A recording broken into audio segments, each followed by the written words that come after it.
दोस्तों रामायण ग्रंथ में न जाने कैसी इतनी कथाएं हैं जिनके बारे में आज भी पूरी तरह से जानकारी नहीं है। लेकिन दोस्तों एक ऐसी कथा है रावण की पत्नी मंदोदरी के जीवन और रावण की मृत्यु के बाद से उसके जीवन के बारे में।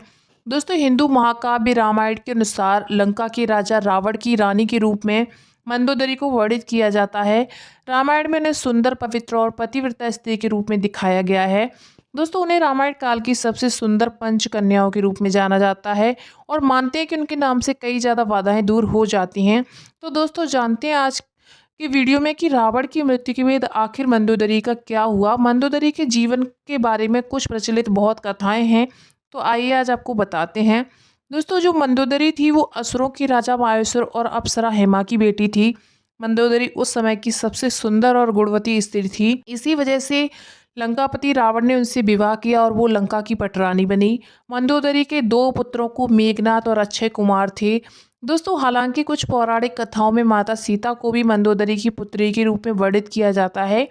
मंदोदरी को एक पतिव्रता स्त्री के रूप में याद किया जाता है। अपने पति रावण के लाख दोषों के बावजूद मंदोदरी उनसे प्रेम करती थी और उन्हें अपना सर्वस्व मानती थी। दोस्तों यही नहीं, मंदोदरी रावण को हमेशा सन्मार्ग में चलने की सलाह देती थी। रामायण में रावण और उसके प्रति प्रेम और निष्ठा का वर्णन मिलता है। दोस्तों पौराणिक कथाओं में बताया गया है कि रामायण काल में प्रभु श्री राम ने जब रावण का वध किया, उस समय लंका में सिर्फ रावण के भाई विभीषण मौजूद थे।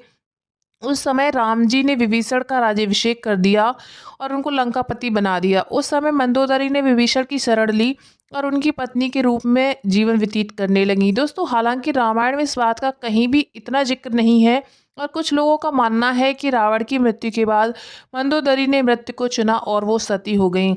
दोस्तों एक पौराणिक कथा में इस बात का जिक्र भी मिलता है कि रावण की मृत्यु के बाद राम ने मंदोदरी को सांत्वना दी और उन्हें रानी और उनके पति की विधवा के रूप में उनके कर्तव्यों की याद दिलाई। इसके साथ ही उन्होंने लंका के नए राजा की पटरानी बनने की सलाह भी दी, लेकिन मंदोदरी ने विधवा का जीवन ही स्वीकार किया और अध्यात्म में डूब गई। मंदोदरी ने अपना आगे का जीवन धार्मिक प्रथाओं के लिए समर्पित कर दिया। दोस्तों हालांकि इसका भी कोई ठोस प्रमाण नहीं है और ये तथ्य पे आधारित है कि मंदोदरी एक धर्मपरायण स्त्री थी और शायद इसी वजह से रावण की मृत्यु के बाद उन्होंने ऐसे ही जीवन को अपनाया होगा। रावण की मृत्यु के बाद वास्तव में मंदोदरी का क्या हुआ इस बात के कोई भी तथ्य नहीं है, लेकिन कुछ कथाओं में उनके आगे के जीवन का जिक्र मिलता है। उम्मीद करते हैं आप सभी लोगों को वीडियो काफ़ी ज़्यादा पसंद आया होगा। तो वीडियो पसंद करने के साथ साथ चैनल को सब्सक्राइब करना बिल्कुल मत भूलना। Thanks for watching.